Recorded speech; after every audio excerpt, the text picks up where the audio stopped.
જે આપનો પરિચય આજે તમે ભારતીય જનતા પાર્ટીમાં જોડાયા છો, શું કહેશો? નમસ્તે, મારું નામ બીરેનકુમાર નરેન્દ્રકુમાર પટેલ છે. હું વસો તાલુકા પંચાયતના અપક્ષ તરીકે ઉમેદવાર તરીકે જીત્યો હતો અને આ હું મારા મનથી ભાજપ જનતા પાર્ટીને હું જોડું છું અને હું ભવિષ્યમાં તાલુકા તેમજ મારા ગામમાં વિકાસ કરીશ તેવી હું બાંહેધરી આપું છું. કેટલા લોકો અન્ય સાથે જોડાયા? મારી સાથે 10 જણા ટેકામાં અને ગામના વડીલો સાથે અમે ભાજપ જનતા પાર્ટીમાં જોડાયા છીએ.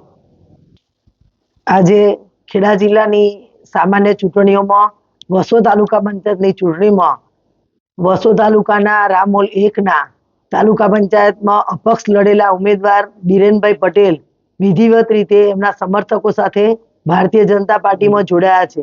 કોઈ પણ જાતની અપેક્ષા વગર આજે ભારતીય જનતા પાર્ટીમાં ખૂબ ઉત્સાહથી અહીંયા જોડાયા છે કમલમ ખાતે, અને એમની સાથે એ વિસ્તારના સમર્થકો પણ ઉપસ્થિત રહ્યા છે અને માતર વિધાનસભાના ધારાસભ્ય શ્રી, સંગઠનના સૌ હોદ્દેદારો સાથે અહીંયા સાથે મળીને બધાએ એમનું ભારતીય જનતા પાર્ટીમાં સ્વાગત કર્યું છે.